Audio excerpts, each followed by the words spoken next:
let's just get the rough stuff out of the way. What is going on with Mike Perry? Can someone please tell me? Can someone explain to me his thought process? I know the big story is vindication. He did it. Screw everybody. No one wants to be the bad guy in these situations. Everybody wants to tell the fighters that they're right and who has a say. But I'm just going to throw in my take here. It is not odd and it is not strange for a high-level fighter to have people in his corners that he trusts solely and unequivocally. And for a fighter to not have that, I feel is honestly unforgivable. You need someone in your corner who you know has your back, your best interests at heart. And Mike Perry did that. At the very end of the day, he decided who was important to him in his life and who was important to him in his corner. With that said, the criticism is well warranted.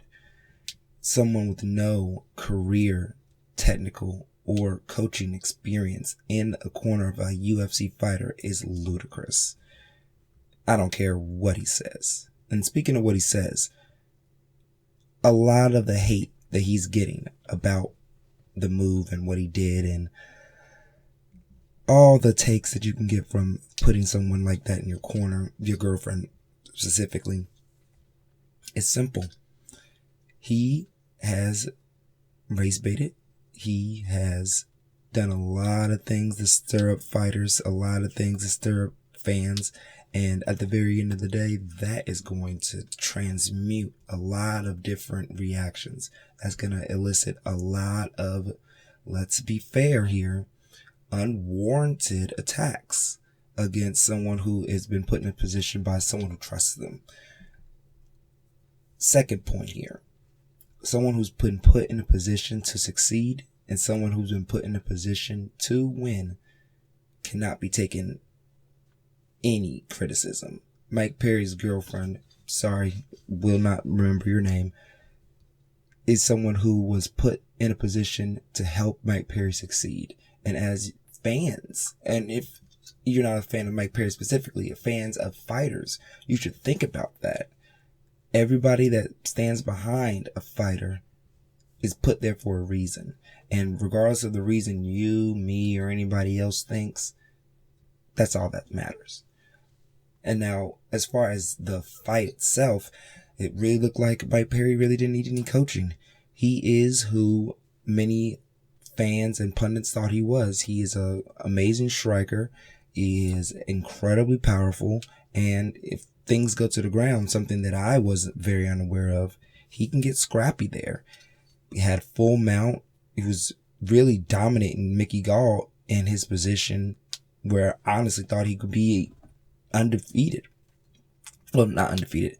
He wouldn't be defeated by Mike Perry. I thought the ground would be his kryptonite, but that wasn't the case. He was the one initiating takedowns. There was no real jiu-jitsu from Mickey Gall. His punches looked crisper than Mike Perry on the feet, but that could just be due to lack of sparring or lack of training partners when we're doing this global pandemic. At the very end of the day, Mike Perry did what was best for him. He got the W. And isn't that all that matters? Shouldn't we all really just look back on this fight and see that the W is the most important thing? Not tearing down someone's relationship, not bashing somebody for not having the expertise. And Mike Perry did get one thing right. Well, two things technically. One, that tax man's a coming. So he needs those win bonuses. So you want him to have someone in his corner who he can trust, feel comfortable with, so he can get those big wins. So he can move up in the division or at least make a payday. And number two, his girlfriend's a smoke show. He didn't lie about that. Did not lie about that. And I personally, you're doing good, Mikey. Gotta stop saying the N-word personally. But you're doing good out there, Mikey. And now, welcome to the Punchy Panda podcast. Thank you so much for joining us. UFC Vegas 4 is in the books, and let's just get right into it. Panda fam, we were treated to a wonderful, wonderful bout. Dustin Poirier defeats Dan Hooker, and a Fight of the Year contender. 48-47 on 2 cards and 48-46 on the other. But, man, that round 2 definitely can go down as round of the year. Overall, the combinations and the defensive work of Dustin Poirier just overtook the adaptability of Dan Hooker. I really, truly appreciated the ability Dan Hooker had to get the takedown at the end. Round 3, things were getting a little hairy on the feet. He decided to switch up the game. I like that adaptability. High-level fighters need to understand when you're taking too much damage, even if it's in your strong suit, you got to be able to switch it up. And switch it up he did. But Dustin Poirier, being the champion that he is, interim at that, is just on another level. Use his jiu-jitsu, that same choke he almost got Khabib Nurmagomedov with, was defending all night long, shutting Dan Hooker down on the ground and allowing him to just unload on the feet with combinations to the head and to the body. Creative elbows and strikes in the clinch. This lightweight division is so stacked that these 2 people are outside of the title picture at the moment. We still have Conor McGregor with the money payday. We still got Tony Ferguson. And then the belt needs to be unified. Just an amazing, amazing feat that these men put on. And Dan Hooker, coming out of Australia after having that war with Paul Felder, truly showing that there's something in the water down there. And specifically, Eugene Berman's water. I was fully committed to 3 champions being in New Zealand at the end of the year after that performance. Notably, after round 3, I thought, oh my goodness, Hooker's going to switch up his game. He's going to defend the jiu-jitsu of Poirier, and he's going to ride this all the way to the championship. New Zealand, notably, can have fans in attendance, so that could just make a huge, huge, huge showing, especially with the Ultimate Fighter and Paulo Costa and Israel Adesanya expected later on in the year, is just evident. But it was just not meant to be. The Diamond stays flawless after getting a well-reserved break, 9 months, getting surgery, getting all the wheels greased, and now it looks like he's ready for another run. As far as Hooker, as we saw with the Barboza fight, damage is key. If you can continuously damage Hooker, he will slow down. And you saw that evident in rounds 4 and 5 especially.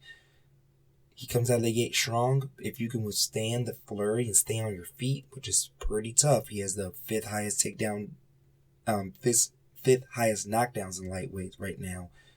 You can make a big, big difference. And you can probably get the win. I feel like that was the difference between Felder and Hooker. Felder just didn't have the power to keep Hooker away long enough. He did towards the end of the fight. And that's what Dustin Poirier showed. Keep the power throughout the fight, you can shut down Hooker. But man, what a contest. How have we been treated? I just want to know, and this is going to be the great debate this year, little cage or big cage? I personally feel like we need to do 2 fighters of the year. We need to do, or possibly even 3. We can do female fight of the year instead of fighter of the year, female fight of the year, because that Weili Zhang, your one-on Jacek fight was just immaculate. And that was in the larger cage. So that brings me to my second point of the best fight in a large octagon. We still got Usman and Burns coming up. And Fight Island, all those fights are supposed to be in the 30-foot cage. And then we can do little fight of the year. Little cage. We all know that supposedly these fights are better and more entertaining. So, I don't know.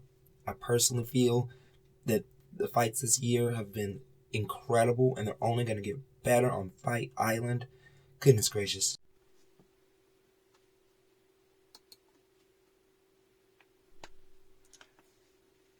A couple other storylines coming out of this card. The main card, a little muzzling. A couple big wins from Takashi Sato, getting a big KO. Maurice Green shocking the MMA world by getting a big win against John Vellante at heavyweight. Let's just be clear. What was that? Huh? Can someone let me know exactly what that was? Make sure to DM me on Twitter. What a choke. I mean, just smothering the mouth and nose of John Vellante. He must have picked that up from Olenek, that crochet boss. All I know is I have no idea what the choke was, and I have no idea what crochet is. Hopefully, both of those things he can explain to me going forward. Heavyweight, anything and everything could happen at any given moment. John Vellante looked like he was going to score victory there. It was a muzzling round. Maurice Green was doing everything he possibly could, and to get a side choke from Mount is amazing. What exactly are they calling it? Arm triangle choke? Sure, whatever you want to say. Very impressed. Heavyweight divisions never looked better. But speaking of looking better, experience, and that is key. Goodness gracious. Julian Erosa, Juicy J, third, count them, 1, 2, third chance in the UFC, showing up on short notice.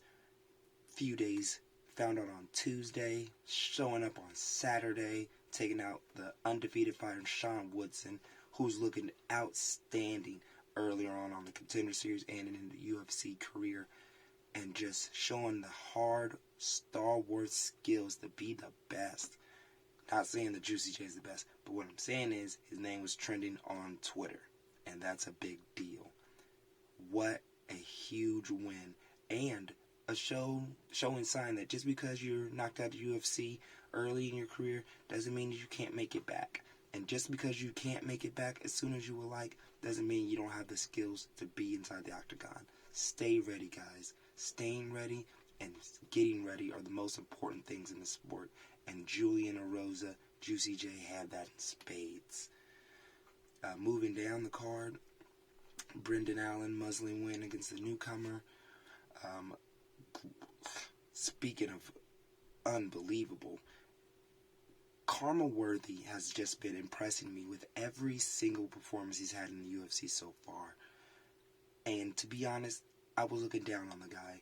I didn't think that he had the speed to keep up with this featherweight division, and I thought his age was a problem. Neither of those. Luis Pena, who is very and highly touted coming out of that Contender Series. Violent Bob Ross, he has a name, was an excellent grappler. That was his bread and butter. He has a Diaz-style slaps, but getting things on the ground was really his route to victory against the power puncher of Worthy. Knocking out Deontay Smith was a big eye-opener. To be honest, I thought it was a lucky punch. This submission was not lucky. He will take anything that you give him. Don't leave anything on the table. Don't get lazy, or he will snatch anything.